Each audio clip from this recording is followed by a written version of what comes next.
All right, welcome back to the Scissortail Podcast, episode 4 now. We're up to. This is your co-host, Porter Cunningham, as always, joined by my good friend and co-host, Will Bowersox. Will, say hello to the people. Mr. Cunningham, loyal listeners, dedicated fans of Rayo OKC, thank you for listening and for tuning in. Will, I'm so happy that you're back in the 405 now. Glad you could move back from the far northeast of New York City. So great to have you back, and I do have to come clean with you on something. You texted me about starting this early a few minutes ago, just before we started recording, and I told you I was almost home. That's not entirely true. I was actually in the drive-thru line at McDonald's getting a vanilla cone, and it was delicious. So that being said... Thank you for your honesty.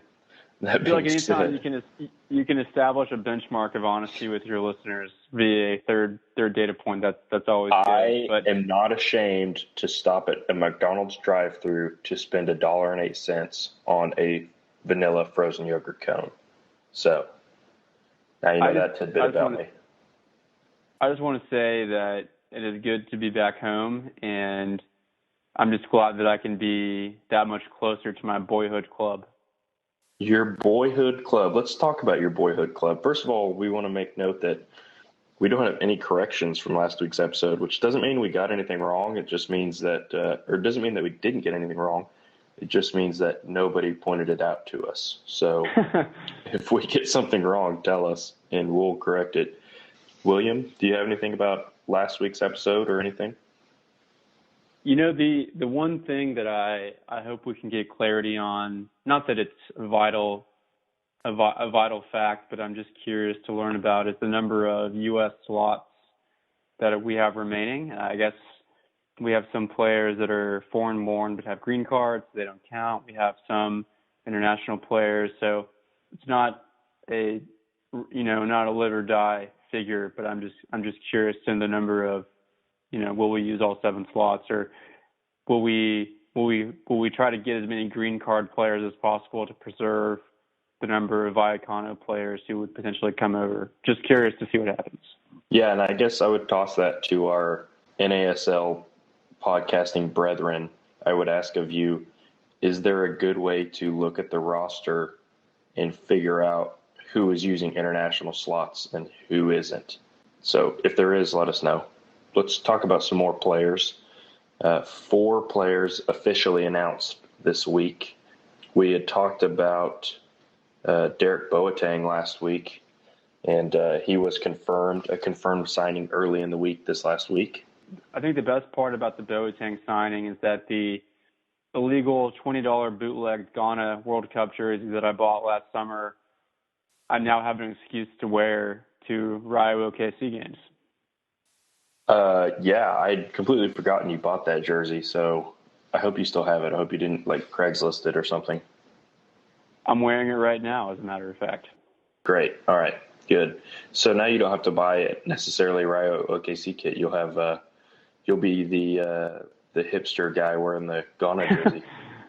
Yeah, exactly. Nice. But I think Boateng he'll be a nice player. Certainly has a lot of experience at multiple levels. Sure, he's loving his adjustment to Oklahoma City, and I'm really looking forward to seeing what he's got on the pitch. Yeah, we also picked up Tyler Gibson.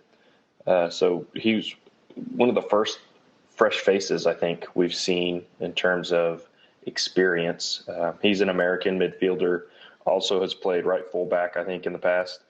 Last played for San Antonio last season, I should say. 25 years old, like I said, 1 year of NASL experience. And he does have a lot of experience linking up with one of our other signings that was announced last week, Billy Forbes. So it'll be cool to see how they continue to share the ball and provide scoring opportunities for Rayo. No doubt about it. I was a little surprised at the goalkeeper announcement that they made this week. I think the rumor was we were going to be signing, I guess, the Energy's old keeper, but maybe we still will. But we signed a guy named Caleb Patterson-Sewell, the Hyphenation. Maybe that's an early runner for his nickname on the field. He's from Australia. He's an Australian-American player, was most recently playing for a Portuguese club called Gil Vicente, which is actually hilariously named, is a club named after a man. It's like a famous Portuguese poet or something like that. So I spent about 45 seconds watching some of his highlights. Does he keep the ball from going in the net? In the self-selected highlights that I watched, the answer is yes. All right, great. He's 28 years old. That age stat's not quite as relevant. Keepers have longer shelf lives. But besides playing in Portugal, he also has MLS experience. But certainly the feather in the cap of the last week of player announcements was the last. Porter, why don't you tell everyone about the big name that we signed? Yeah, I guess the best way I saw it was that Rayo OKC won the Billy Forbes lottery. So Billy obviously played for San Antonio last season, and the NASL front office, whoever runs the NASL Twitter account, kind of hinted that he was going to another team in the NASL earlier in the week. They said the most electrifying player in the NSL is staying in the league, will return to the league. So yours truly on the Scissortail podcast Twitter account actually tweeted something about, could Billy Forbes be headed to Rayo OKC? And that was in fact true. So Billy, for those of you who don't know, hails from Providenciales, Turks and Caicos, which is a great island nation in the Caribbean. I can say that because I've been there myself. He is the captain of their national team. He's only 25 years old, and he plays most of the time as a left wing. I think in certain situations he might be able to play as a true striker because he is fast, very fast. He has great footwork. From the clips I saw, he's a really good target man. So he can work his back to the defense, really open up for those midfielders, and then play off of him into the box. So it's going to be really cool to see, like I said, how he links up with the other San Antonio players we're picking up and the kind of goals that Billy Forbes is going to score for the team. I look forward to purchasing a bootlegged Turks and Caicos national team jersey to wear in UConn. That wraps up our first segment, and we are going to take a quick break. We're going to come back and talk about a couple of topical issues regarding Oklahoma City's oldest and most beloved football club. So stay with us. We'll be right back. Welcome back to episode 4 of the Scissortail podcast. We just finished talking in our last segment about the 4 new official signings we got this week from the team. But there was one person, Will, that is not officially signed that I wanted to make sure we spoke about. Eric Neuralis has reportedly agreed to terms with Rayo and just hasn't been announced by the team yet. So he is another player with solid NASL experience.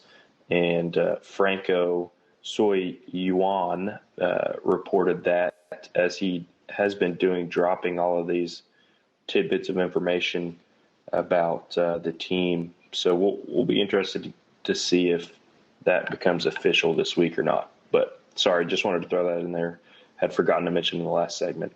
So now let's get into some other generic questions about the team. Will, I know the team is putting a really good product together on the field, and you had some questions about how exactly that's all going to shake out financially. I'm just curious if the team is going too far with the product on the field. I mean, it's really easy to armchair quarterback this, right? Anybody that's played Dynasty mode in Madden or, does fantasy football or whatever thinks that they can put together a team and a roster. But I don't know what the contracts look like. I don't know how much was put down. We don't know the operating agreement between Rayo Vallecano and Rayo OKC, but you just have to wonder, which levers are being pulled right now, and is maybe the on-field product lever being pulled too far, and with the hope that the on-the-field product is truly what catapults the attendance figures and that kind of dovetails. I don't know. It's a concern. I'm not overly concerned right now. I'm really more just curious and it'll be something to keep our finger on moving forward. Yeah, we're obviously putting a really good product on the field, or attempting to, and I think the analogy I would use, yours was a great analogy. FIFA Ultimate Team is one of my personal hobbies that I like to do, is play a little FIFA Ultimate Team. So it's great to put all those pieces together, but yeah, will they mesh chemistry-wise? And not only that, but where's all the money coming from to actually pay for these players? Because these are not cheap scrap heap type players we're picking up. So kind of segueing that into our next topic, the stadium itself, and as a revenue source, the stadium, a lot of questions that we still have about the stadium. Porter, my first question is, I know that there had been talk of making the Yukon City Council build a fence around the perimeter of Yukon to keep the different suburbs segregated. Do we know if that has actually happened yet? That was a popular ticket item in the last local election. Yeah, I can't confirm or deny. Now, one question I do have that is also not confirmed is, it being a high school football stadium, will they serve beer at Miller Stadium during the games? That are and will there counterparts? Be high school girls? Yes. Some people will also be concerned about that, but our counterparts across the city, when they played their first season at Bishop McGuinness, they could not have beer sold in the stadium. And I've heard multiple things. I've heard that's because it was a high school stadium. I've heard it was because it's a Catholic school. So interested to see if beer will be on the concession menu at Miller Stadium. Let's hope it is. It would obviously make for a much better atmosphere. And then a couple other questions about the stadium. When are they going to announce season ticket holder seats? So right now, if you buy season tickets, you pay a $50 deposit for your season tickets. You select what section you want to sit in. And then at some point between now and the home opener, the team is going to organize a selection party, I believe, something along those lines, where the people that have paid a deposit get to choose their seats. So when is that going to happen? It obviously needs to happen pretty quickly, so they can get tickets printed and distributed. Tailgating before the game. Yukon, fortunately, parking is not going to be a problem at the stadium. Plenty of spaces, plenty of room, but how open is the Yukon school system to allowing people to tailgate in the parking lot before and after and during games, things of that nature? So those are some of the questions that I have that I'd like to know going forward, so we can prepare for a certain game day atmosphere. Porter, do you yourself plan to purchase a season ticket? Yes, if we don't need to cover the game in any official format.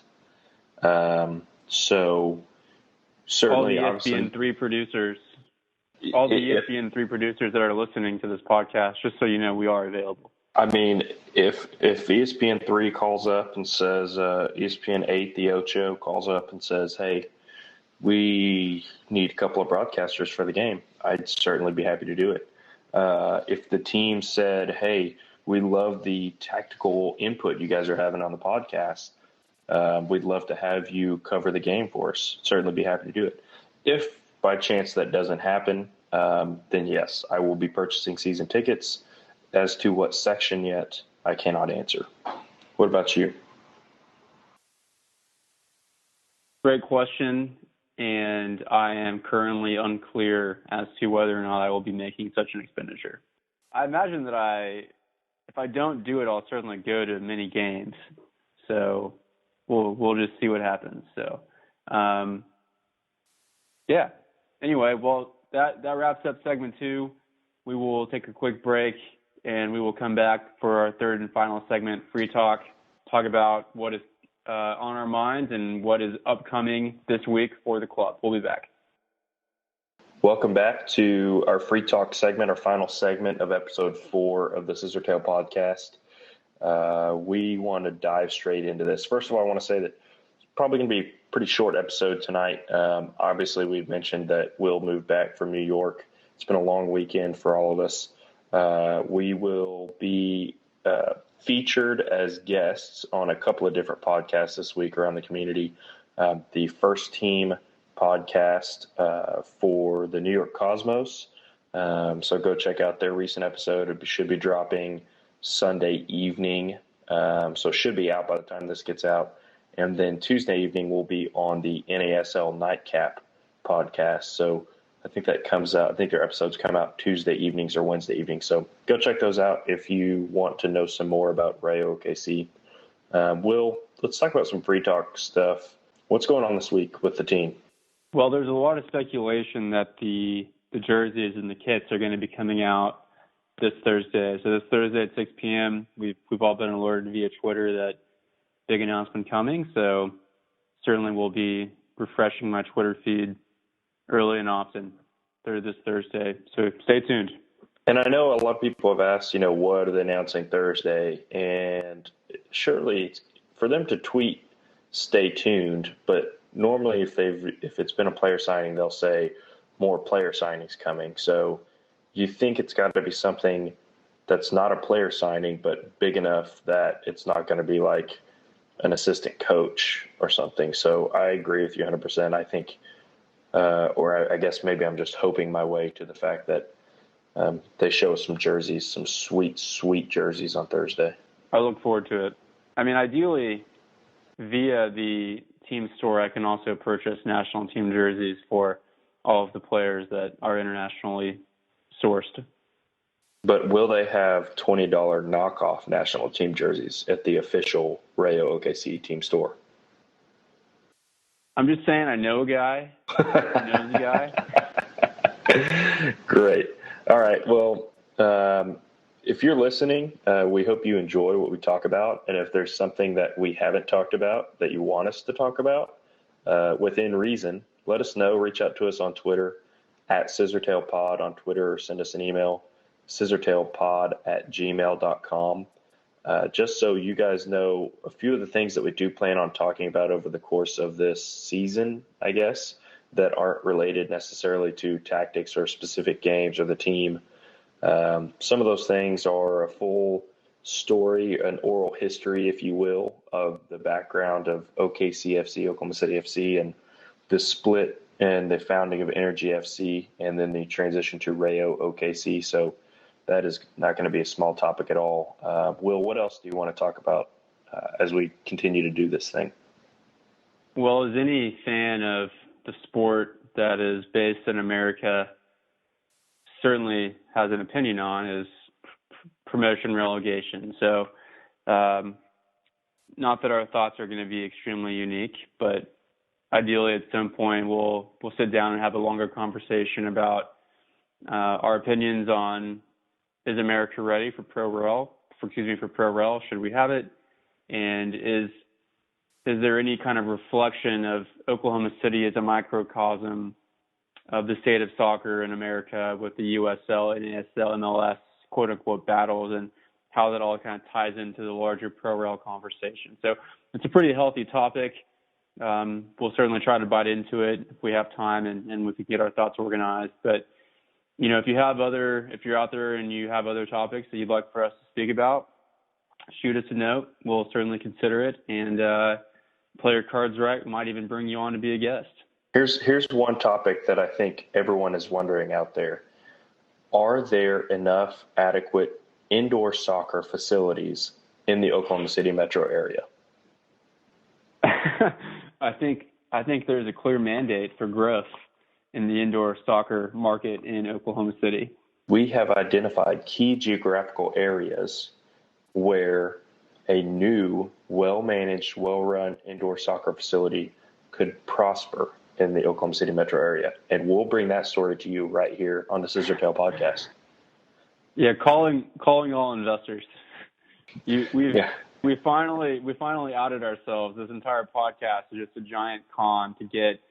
It's not a con. It's just a giant marketing scheme to get investors for starting our indoor soccer corporation. There it is. Just let us know. You know where to find us. Scissortail Pod. All right. Well, that wraps up episode 4. Thanks for listening. Any of the suboptimal content, certainly blame on Porter. And we will be back next week. Take care.